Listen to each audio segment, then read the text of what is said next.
video of Videre. Tonight we're gonna review Iron Man 3, starring Robert Downey Jr. and Gwyneth Paltrow. I'm Sam Miller. And I'm Steve Logue. We certainly hope you enjoy. We certainly hope you enjoy. If you're a hardcore Iron Man fan, you might want to avert your eyes. Yeah. Because I have good news and I have bad news for our viewing audience. The good news is, after leaving the theater, I thought, what a great movie. I really enjoyed it. It was awesome. It was action-packed.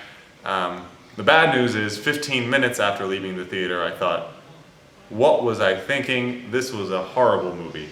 It turned into a case of the more you thought about it, the more it fell apart. It got worse and worse, and I didn't want it to get worse, but I couldn't stop thinking about it and turning it over in my mind.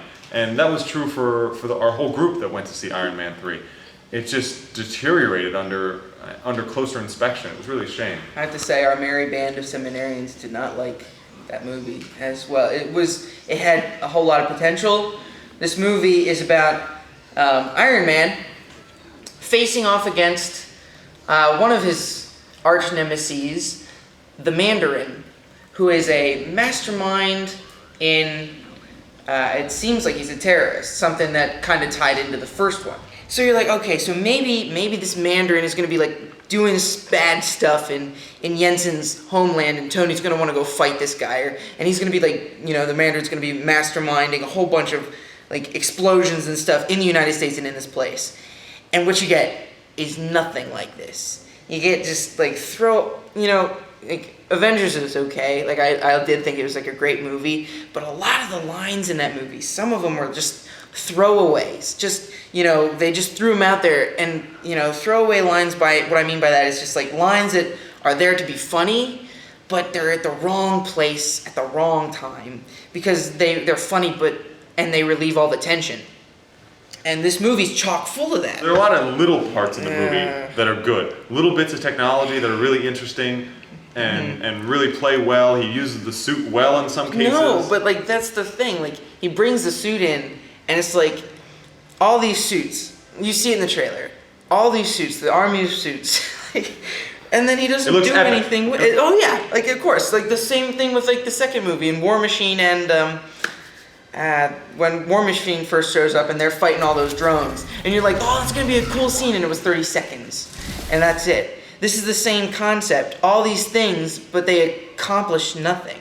And it's a real shame because you see the preview. I saw a special on it that was a little bit longer. It talked about, it had Robert Downey Jr. on it, talking about how the suits were so interesting and seeing them come together. And as you learn in the movie, the suit he's wearing, the one he can control with his mind, with some neural implants, is Mark 42. So we end the Avengers, which comes after Iron Man 2, with Mark 7, I believe. I can't remember. 7 or 8. Mark 7 or 8. So that's not long into it at all. And from then until the start of this movie, we're to understand that he's been building suit after suit after suit after suit, not just improving upon the initial design, but actually specializing and having suits for specific cases.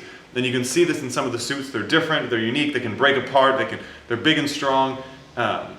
One is big and strong. One is big and strong, and I believe from some of our comic book experts that it's the Hulkbuster, a suit Tony Stark built just in case he has to fight the Hulk. Not that it would probably be much all good, it does is lift up something. That's all it does. This thing runs in, you think it's going to kick some butt in the scene, really knock down the bad guys and really be an asset to Tony's side. It runs under a falling structure and plants itself and holds it up, and you never see the suit again. Never see it again. One of the things, I think we mentioned it before, like they try and pull a Christopher Nolan in Batman Begins, Dark Knight Rises, and trying to humanize the billionaire playboy philanthropist, something that worked really well because, Batman had never really had a personality before. He was just Batman. So this was, just kind of like, you want to see the smart Alec and Tony, but I don't know, the whole trying to humanize him, like, now I guess, like, some of the pluses. Some of the pluses. I guess we have to give this movie a few pluses. It was very well put together visually. The action was good. The action was good, and what we saw of the suits was interesting. Oh yeah. And there were a few instances where Tony had to go a little outside his comfort zone, where he was separated from his suit and had to improvise and be Iron Man outside of the suit. Yeah. And the whole idea of him being a mechanic, when he meets this little kid that we mentioned, he calls himself a mechanic, and he has to build things. And so that side of Tony was really interesting, and I enjoyed seeing that. Yeah. I think, however, they carried on the time away from the suit a little too long. He was out of the suit was broken, he was away from home, and it just went on, and that was a great majority of the movie where he was away from the suit. Probably a good hour. How was that Iron Man? Yeah, and like I'm convinced they do this in Spider-Man, the ones with Tobey Maguire, and they did this with the new Spider-Man where he has to take off the mask. I hate that. I cannot stand it. It seems like the supervillain's first job is to knock the mask off. Mm-hmm.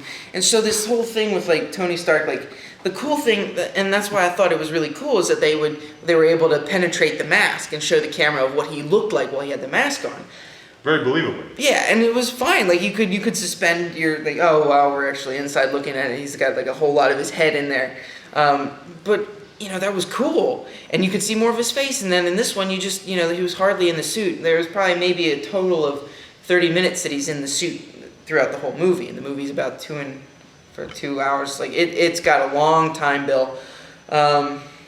And the suit doesn't feel as powerful. No, I felt like if you could just take Tony Stark with the Mark II or whatever suit, or Mark III, I guess, the suit that he ends up with at the end of Iron Man 1, and plunk him into this movie, I think he would have done a lot more damage than the Tony Stark with Mark 42 and all the other Marks coming in to play. I also didn't like the overall theme and they hinted this in the trailer, so this isn't quite a spoiler. In the trailer, you'll see Tony with Rhodey, Tony and Rhodey, hiding behind some crates, and Tony says, "Here come my boys." And all the suits come bursting in. This is where the part where we wanted more suit time, more of these this is going to be suits. so cool. But that contrast with Iron Man 2, where the overall theme seemed to be that the human element trumps the drone element. Right. Because Whiplash sends all these drones at him, and they just have to tear apart these drones, and their suits are better than the drones. So even though we wanted more time of them tearing apart drones, they still tore apart drones and ended up like, us in the suits is the way to go. We don't need multiple suits. We don't need hundreds of suits. We just need us in the suits. We're the superheroes. And then in this one, here come all the suits flying in to save the day. And they don't even save the day that impressively. They're getting torn apart. Oh, right. This could actually be tied in with like the bad guys. The Mandarin himself is just like this. Should we do the spoilers now? Yeah. Spoiler alert. Go to the time code. We'll tell you at the end of the video, or at the end of the time code, we'll give you the overall message. Okay. The Mandarin, this villain that they were lauding at the trailers. You're like, Mr. President. This is going to be such a bad guy. They described him as Chinese-based name, the Mandarin. Middle Eastern looks, I think, and speaks like a Southern Baptist preacher. I thought that was a cool description and very, very apt. Yeah, and guess what? He's a drunkard, an actor. Get it? An actor playing an actor who's pretending to be the Mandarin, because the Mandarin is just a front for all these like experiments gone wrong. And best of all, his name is Trevor. So you have a funny character, but. Oh yeah. This is where like those throwaway lines come from. When Tony enters this mansion and finds out that the Mandarin's just a fake, it's like what I thought this was supposed to be like, the bad guy. Like he's just faking it. He's gonna pull a pistol on him and just be like, "I got you, Tony." They found a drunk off the street and had him play the Mandarin, and these experiments are on this experimental health regeneration. So I'd cut off Steve's arm and it would grow back. But the thing is, if you have an overdose, you explode. And so they need somebody to take credit for these explosions, or else some suspicion's going to be thrown on their corporation or something like that. Again, the plot is just a little flaky there. So you just get these superheated. They use heat to heal themselves. You get these superheated people that automatically, just by touching an Iron Man suit, disable it. And you're sitting there, you watch the first one, and when you see the first one, like the action in the first one, and the fact that these Iron Man suits are being like fought and like nothing can really penetrate them when the two of them are fighting again, then you get this superheated like person, and all of a sudden the Iron Man suit's a thing of jelly. And even Whiplash with his plasma whips or however they work, they were wrapping around Iron Man. He was pumping voltage into him, and it was still just scratching the surface of his suit. He was a formidable villain, but he wasn't just cutting straight through the suit. And particularly in the scene with the drones, where the drones all came in to attack all these guys who had these modifications. And they would just heat up a fist and punch straight through the suit, and it would fall apart as if it was made of Legos. The suits are so much weaker. Like, you have to have like conflict, right? You have to have all this action, but you weaken the suits to the point, then why are they there? And there is a few plot holes that I noticed in particular. One is when Tony is separated from his suit, he does take a few precautions, which we would expect, and I'm glad he did. He had a one-charge pulsar that popped out onto his palm and fired, and then it was spent. And he was facing the lieutenant, the bad guy's lieutenant. He always has the head henchman. And one blast to the face, I think, or the chest, hit him in the head or the chest, and he was knocked out for supposedly hours. We don't know how long, but it took him a while to regenerate, and that certainly would have been plenty of time to finish him off or whatever needed to be done. But when the suits, which have two-hand blasters with supposedly unlimited bursts, as well as the chest piece and the feet, and can fly a safe distance away and blast these guys, they seem to not be able to put up a significant fight. In addition, Tony, when fighting the bad guy, pulls a blade on him. Out of the wrist of his suit, a blade comes out and he slices off the guy's arm, which instantly begins to heal. This, however, causes a great deal of pain for the bad guy, and takes him a few minutes to regrow his hand. So it seems like a samurai with a samurai sword would have been a better opponent than all these Iron Man suits, which are supposedly the greatest fighting force in the world. So yeah, just all that. All that aside, yeah. we're ranting and raving a little bit. Parents, should you take your kids to see this? With caution. There's a scene where there are two women scantily clad in a bed. And it's implied that they're sleeping with the guy in the bed. Yeah. Who was not in there at the time. But. Right. So you have, of course, the sexual innuendo with Robert and some girls. As well as Tony implying that he was sleeping with a whole bunch of girls. Girls before he was dating Pepper, and then sleeping, having an extramarital relationship, obviously, with Pepper. Are they even married? They're not married. She moved in with him. She moved in with him, so... Which is another downer, and that certainly docks points from the Catholicism rating. Yeah, it's great. So, but that's really to be expected in a movie where they're portraying Tony Stark the way they have been so far. It's nothing we haven't seen before. Yeah, so take with caution. Again, the PG-13 rating is there for a reason. You just got to watch out for there's certain scenes. The action's overall good. The action can get intense. The action was pretty the swearing was pretty mild. Yeah, mild swear words. I guess that's all you really need to look out for. That being said, the Catholicity, the message of the movie isn't necessarily we can really put it on a Catholic background, because it's just an action movie based off a comic book. So if there's any message in there, I guess taking the humanity of Tony, and just he has to come to terms with who he is as a person.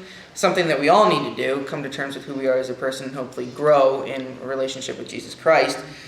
But, you have to, for Tony, he's coming to grips with himself. What would you say, Steve, Catholicity rating wise? I would say maybe a 6. Yeah. It was weak in some morals. It was pretty weak. Nothing we don't expect from Tony Stark. So, 6. We'd give it a 6. But overall, Oh, overall. I'd give Probably it, like, worse than that. Yeah, I don't want to do this because I was really looking forward to this movie, but give it And a I did 5. enjoy the others. I enjoyed Iron Man 1. I did enjoy Iron Man 2. I noticed it with Iron Man 2 that it was getting kind of thing, but Iron Man 1 was my favorite by far. But with this one, I have to give it maybe a 5. Like, 4.5, 5 even. I'm not sure I'd ever shame. watch that again. I'm not sure I want to buy it. I'm not sure I ever want to see it No. again. Like, waste of my time. It really wasn't worth it, you know. So I hate to disappoint any hardcore Iron Man fans out there. yeah, I know we're gonna be upsetting a lot of people with Yeah, that one. please don't kill us. But This is just what we thought. honestly We're what we not thought. we're not professionals. We're seminarians. Well, this has been another video Videre in our new video format. Like us, comment in the comment sections. In the bounds of Christian charity, please. Make sure to wait for more videos. Steve and I are going to try and get these out as often as we can. The summer break's coming up, but we'll see what we can do. This is Sam Miller. This is Steve Lowe. Thanks for watching. Thanks for watching.